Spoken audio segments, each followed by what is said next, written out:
السلام علیکم دوستو، کیسے ہیں آپ سب؟ میں زبینہ فیاض ایک بار پھر آپ کے ساتھ میں شروع کر رہی ہوں evil beauty by Salma Khan, episode number 13، اور یہ اس کہانی کا لاسٹ ایپیسوڈ ہے۔ تو شروع کرتے ہیں اس ایپیسوڈ کے، لیکن شروع کرنے سے پہلے ہمیشہ کی طرح کہوں گی کہ اگر آپ میرے چینل پر نئے ہیں، اب تک چینل کو سبسکرائب نہیں کیا تو پلیز چینل کو سبسکرائب کر لیں، بیل آئکن کو ضرور دبا دیں، کمنٹ کر کے ضرور بتائیں کہ ناول آپ کو کیسا لگ رہا ہے۔ ساتھ ہی اپنے کانٹیکٹس میں ناول کو شیئر ضرور کریں کیونکہ یہ رائٹر کا حق ہوتا ہے۔ تو چلیں ہم اس ناول کے لاسٹ ایپیسوڈ کو جلدی سے شروع کرتے ہیں۔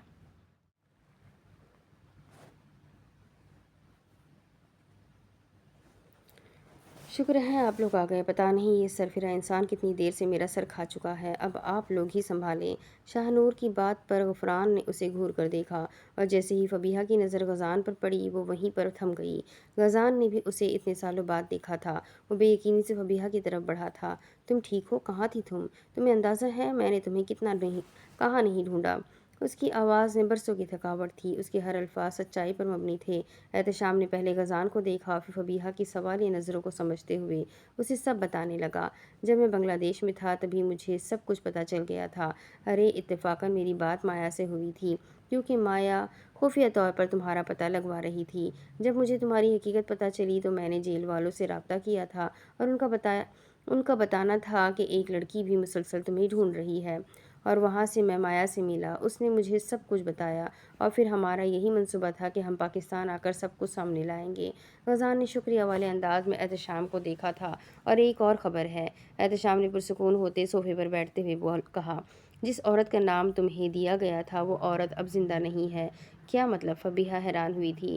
یعنی وہاں پر اس کشتی میں تمہیں بچا لیا گیا تھا، مگر وہ وہاں پر ماری گئی تھی۔ جو عورت کمرے میں گئی تھی وہ تم نہیں تھی۔ اور پھر اسے اس دن والا واقعہ یاد آیا تھا جب اسے اس کشتی میں بھیج دیا گیا تھا اور وہ ڈرتے ہوئے آگے بڑھتی جا رہی تھی۔ کشتی جیسے ہی چلنا شروع ہوئی کسی نے اسے آگے چلنے کا کہا تھا۔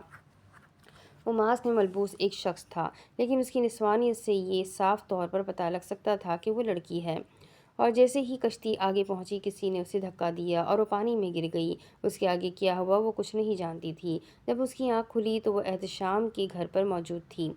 اس دن کی ساری کہانی ایک فلم کی طرح اس کی آنکھوں کے پردوں پر چل رہی تھی، اور پھر تمہیں دھکا دینے کے بعد وہ اس کمرے میں گئی تھی اور اس نے ہی وہاں پر لوگوں کو مارا تھا۔ مگر بدقسمتی سے تمہیں دھکا دیتے ہوئے میں نے دیکھ لیا تھا، کیونکہ میں بھی اس کشتی میں سوار تھا۔ مجھے حکم ملا تھا کہ مجھے ایول بیوٹی کو زندہ پکڑنا ہے یا پھر مردہ، کیونکہ اس کے انکاؤنٹرز کے آرڈر آ چکے تھے۔ میں پاکستان کا سیکرٹ ایجنٹ ہوں جو بنگلہ دیش میں اپنی شناخت چھپا کر رہتا تھا۔ ہمیں خبر ملی تھی کہ ایول بیوٹی کا ٹھکانہ بنگلہ دیش میں ہے، اور میں اتنے سالوں سے وہاں پر ثبوت اکٹھے کر رہا تھا۔ جب مجھے خبر ملی تھی کہ وہ اس کشتی میں سوار ہے تو میں بھیس بدل کے اس میں سوار تھا، مگر جیسے ہی میں نے تمہیں دیکھا میں تمہیں بچانے کے لیے پانی میں کود چکا تھا اور میں تمہیں صحیح سلامت نکال لایا تھا۔ لیکن اس کے بعد وہ کشتی میں بم بلاسٹ ہوا اور کوئی بھی زندہ نہیں بچا۔ اس کے ساتھ ہی ایول بیوٹی کا خاتمہ بھی اسی دن ہو گیا تھا۔ لیکن دنیا کی نظر میں تم تھی ایول بیوٹی، اور مجھے بس یہ ثابت کرنا تھا کہ تم بے قصور ہو۔ اس لیے میں خاموش رہا اور میں تمہاری بے قصوری کے لیے ثبوت اکٹھے کر رہا تھا، اور تبھی مجھے اس دن کا سارا معاملہ سمجھ آ گیا جب تمہارے گھر پہ آگ لگی تھی۔ وہ آگ تمہارے پورے گھر کو برباد کر گئی تھی۔ اس دن کے سارے ثبوت اور فارس کے جو آدمی تھے ان سب نے گواہی دی کہ وہاں فارس آگ لگانے کی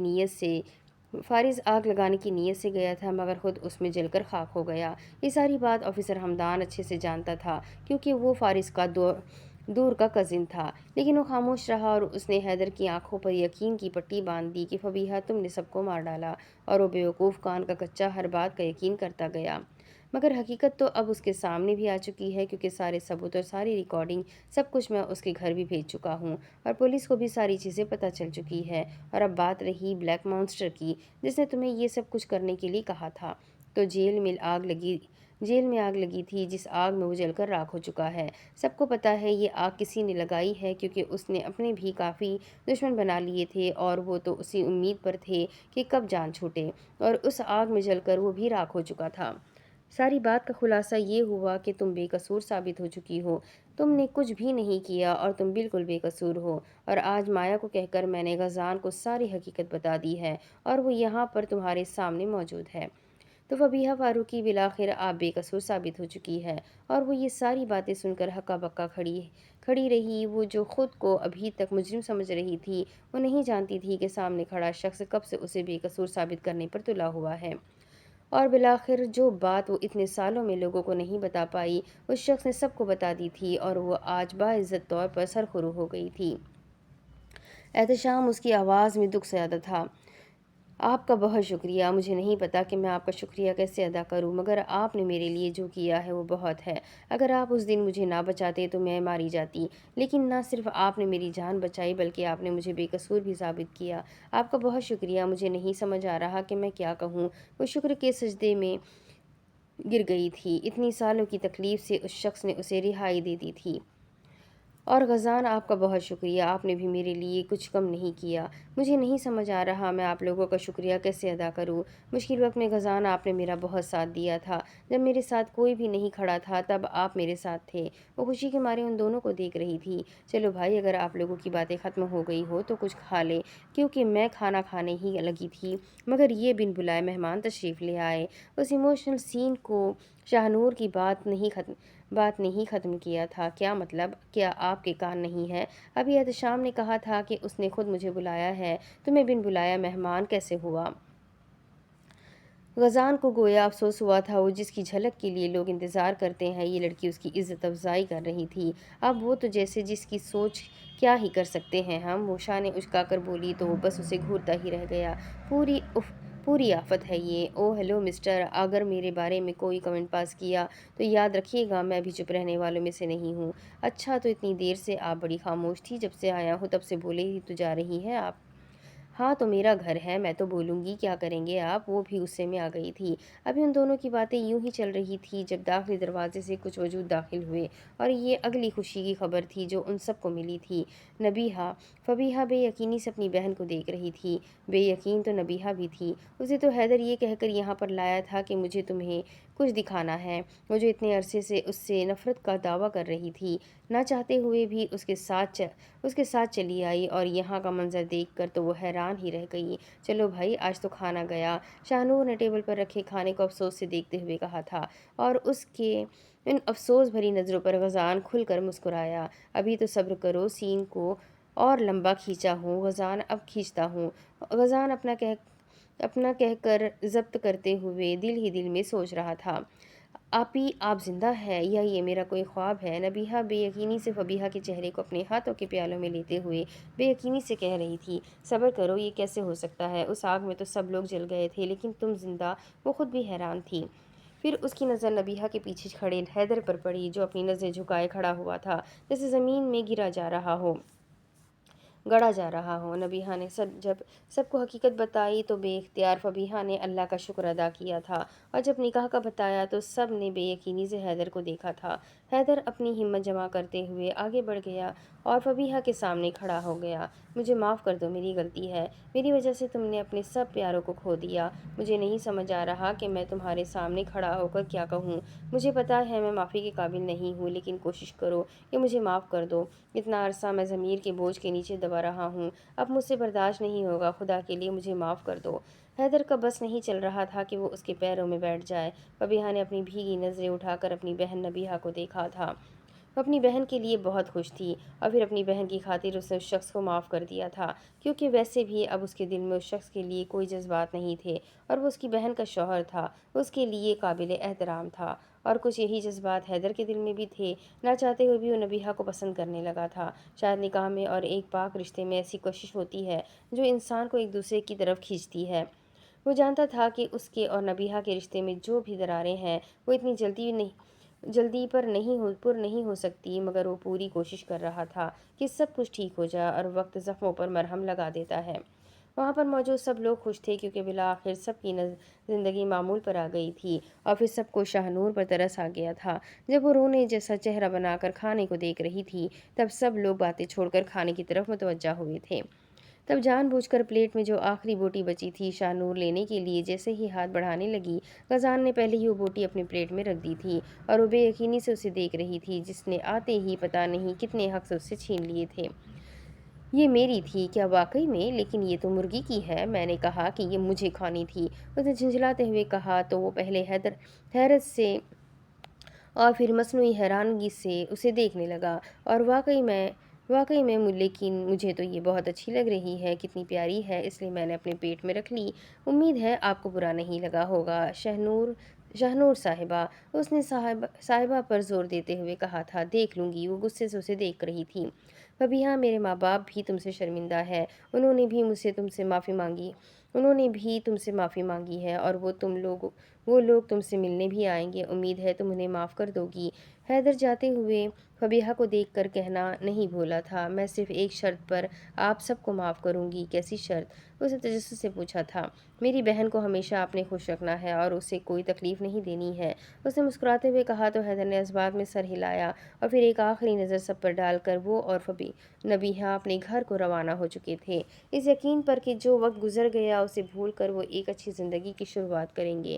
غزان نے ابھی کچھ کہنے کے لیے اپنے لب کھولے ہی تھے جب احتشام کی نظر اس نے فبیہا کے چہرے پر پائی۔ ایک مرد کی نظر ایک مرد ہی پہچان سکتا ہے۔ اس نظر میں بہت کچھ تھا جو غزان جیلانی کو بہت کچھ سمجھا گیا تھا۔ وہ خود کو بہت دور محسوس کر رہا تھا۔ ایسا نہیں تھا کہ اسے فبیہا سے کوئی طوفانی قسم کی محبت تھی، وہ اس سے متاثر تھا۔ اور فبیہا، میں نے جتنی تکلیفیں اپنی زندگی میں دیکھی تھی وہ بس اسے اپنی زندگی میں شامل کر کے اس کی ہر تکلیف کو دور کرنا چاہتا تھا۔ اور فبیہا کا شرما کر نظریں گھما لینا وہ بھی اس سے چھپا ہوا نہیں تھا۔ اس ایک جگہ پر وہ خود کو مسفٹ محسوس کر رہا تھا اور پھر اچانک سے اس کے موبائل پر مایا کی کال جگمگانے لگی۔